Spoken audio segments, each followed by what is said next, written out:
diálogo entre Rusia y Ucrania y evitar una tercera guerra mundial, mientras desde la India llaman la atención sobre los retos de seguridad que enfrenta Asia. Las empresas fabricantes de armas de Estados Unidos rechazan las acusaciones en su contra por parte de México. Desde las compañías niegan que sean partícipes de la violencia organizada del país latinoamericano, tal y como afirman desde el gobierno de López Obrador. En Colombia se lleva a cabo un debate de control político en el Senado y una moción de censura contra el ministro de Defensa. El titular debe dar explicaciones sobre un operativo militar que dejó 11 muertos. Ampliamos a continuación estos y otros temas. Permanezcan con nosotros en la próxima media hora.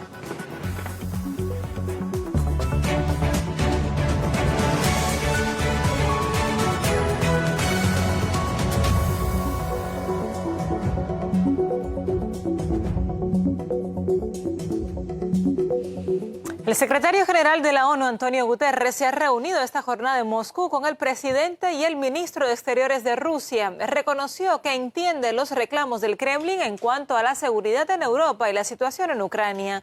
A su vez, refiriéndose a la proclamación de soberanía por las repúblicas populares de Donetsk y Lugansk, el mandatario ruso recordó al alto cargo de las Naciones Unidas la decisión del Tribunal Internacional de Justicia sobre Kosovo, según la cual las autoridades locales pueden organizar un referéndum sin consultar al gobierno central. María Isabel Ceballos nos resume la visita del secretario general de la ONU a Moscú.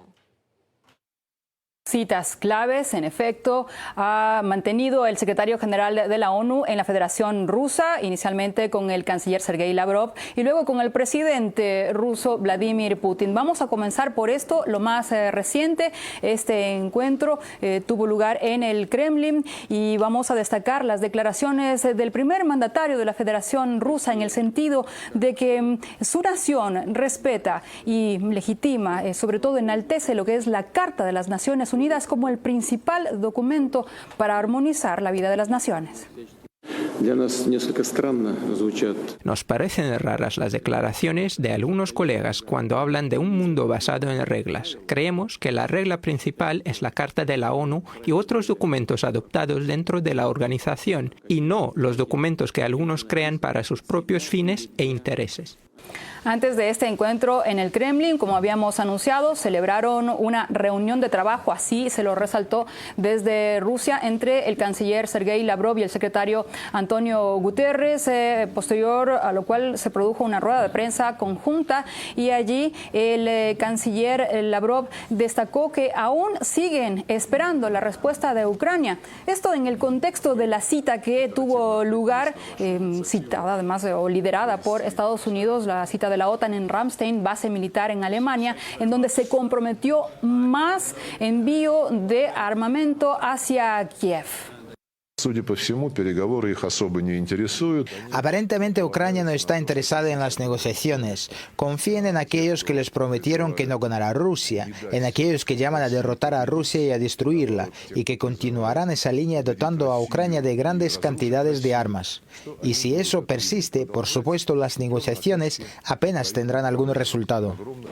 También en esa cita trascendió que Suecia y Finlandia confirman su deseo de ser parte de la OTAN y este año presentarán una solicitud formal. Además, trascendió desde una fuente militar estadounidense que llega a 3.200 millones de euros la ayuda en armamento que ha entregado solamente Estados Unidos a Ucrania. El secretario Guterres, al término de la reunión con el canciller Lavrov, manifestó que entiende los reclamos de Rusia, pero que hay instancias para presentarlos y procesarlos. Me gustaría decir que entiendo que la Federación de Rusia tiene muchos reclamos, pero la Carta de la ONU prevé una gran cantidad de mecanismos a través de los cuales es posible abordar los reclamos recurriendo a la Corte Internacional de Justicia.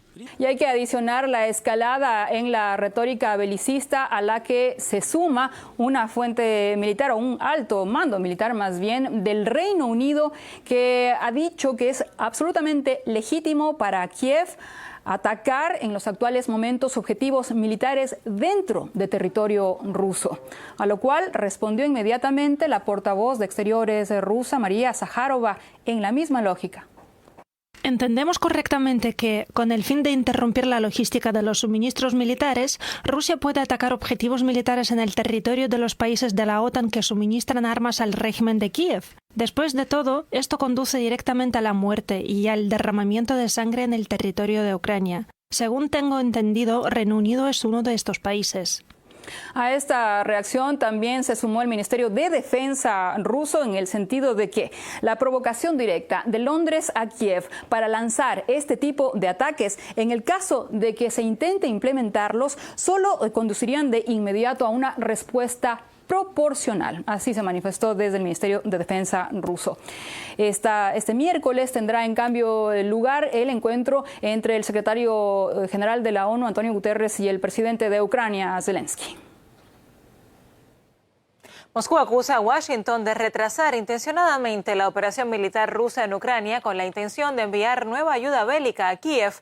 El embajador ruso en Estados Unidos señala que la Casa Blanca debería, en primer lugar, tratar de resolver la alta inflación en su propio país y las consecuencias que derivan de esta. Según Anatoly Antonov, estas inversiones destinadas a asistir militarmente a Ucrania también tienen como fin mantener un foco de inestabilidad en Europa. A su vez, el secretario del Consejo de Seguridad de Rusia declara que los países europeos se enfrentarán a una profunda crisis económica y política por su contribución al conflicto. Mientras tanto, el ministro de Defensa de Estados Unidos, Lloyd Austin, anuncia que los países socios de Ucrania ya han recaudado alrededor de $5.000 millones en ayuda militar. Además, precisa que $3,7 millones fueron asignados por Washington. Ante esta creciente tensión, China señala que nadie desea la Tercera Guerra Mundial y llama a la comunidad internacional a apoyar a las partes del conflicto en las negociaciones de paz. Nadie quiere ver una tercera guerra mundial. Es necesario apoyar el proceso de promoción de las negociaciones de paz entre Rusia y Ucrania. Esperamos que todas las partes interesadas muestren compostura y no permitan la escalada. A su vez, la India se suma a los llamamientos por la paz. Su ministro de Exteriores insta a recordar otros problemas globales aparte del conflicto en Ucrania y tratar la crisis en el contexto apropiado. El alto cargo recordó los acontecimientos en Afganistán del 2021 y los calificó como un caso olvidado al responder a una pregunta de su homóloga noruega en un foro. Habló de Ucrania. Recuerdo lo que ocurrió en Afganistán hace menos de un año, donde toda la sociedad civil fue abandonada por el mundo. Nosotros en Asia afrontamos nuestros propios conjuntos de desafíos que a menudo tienen un impacto en el orden basado en reglas. Desde Donetsk acusan al personal de la Misión Especial de Observación de la OSCE en Ucrania de haberse involucrado en el espionaje. Según indican, esto habría facilitado al enemigo ajustar su fuego de artillería contra las posiciones de la milicia popular. Asimismo, las autoridades de la República de Donetsk han revelado que los nacionalistas cercanos en la planta siderúrgica Azovstal solicitan ser evacuados no a los territorios controlados por Kiev, sino a Turquía. Boris Kuznetsov nos amplía el tema. El líder de la República Popular de Donetsk, Denis Pushilin, ha comentado que, de hecho, varios especialistas de la misión de monitoreo de la OSCE prácticamente desempeñaban el papel de los espías. Estaban compartiendo los datos de las cámaras, de los ordenadores especiales con las inteligencias extranjeras, es decir, prácticamente ayudaban a ajustar el fuego de artillería por las posiciones de las milicias. Ahora invito a escuchar el comentario del líder de la República Popular de Donetsk. El hecho de que ajustaban el fuego de artillería para alcanzar sus objetivos, fuera intencional o no, ahora tenemos muchas preguntas. Pero entienda, si en las mismas posiciones donde estaban ubicados estos radicales de derecha, encontramos las computadoras portátiles y usando los programas que estaban instalados allí, verificamos que ellos pueden controlar las cámaras de la Misión Especial de Vigilancia de la OSCE a Ucrania. Es decir, si no podían ver algo, giraban esta cámara y agrandaban la imagen. Se trata de cámaras con una visión de aumento 200 veces mayor. O sea, son cámaras caras de muy alta calidad. No es que veían algo desde lejos, no. Veían nuestras posiciones y corregían sus objetivos para atacar.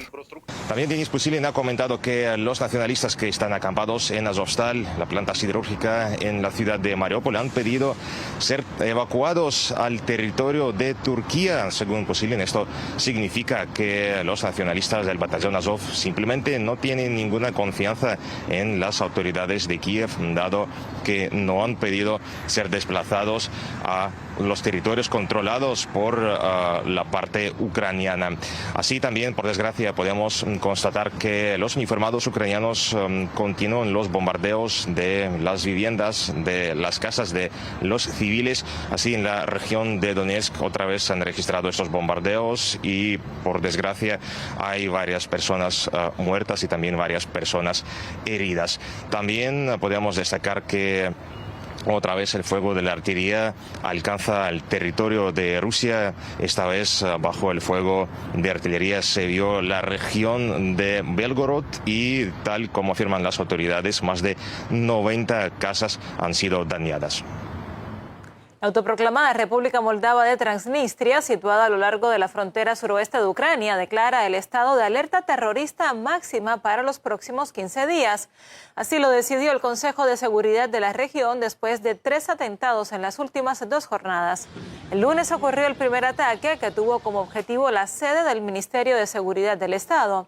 Horas más tarde, un cuartel militar sufrió un atentado.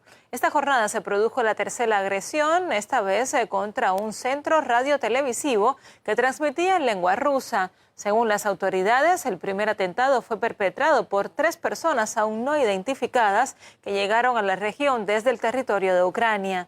Consideran que de esta manera Kiev está intentando involucrar a Transnistria en su propio conflicto. Sin embargo, el líder de la autoproclamada república asegura que estos intentos no traerán el resultado deseado por el país vecino. Desde el Kremlin afirman que seguirán de cerca los sucesos en Transnistria. Las restricciones económicas impuestas por Occidente contra Rusia afectan al propio mercado europeo, llevando al bloque comunitario a la inflación y a una recesión económica. Además, varios sectores se enfrentan a la escasez de materias primas que antes del endurecimiento de las sanciones importaban desde el país eslavo.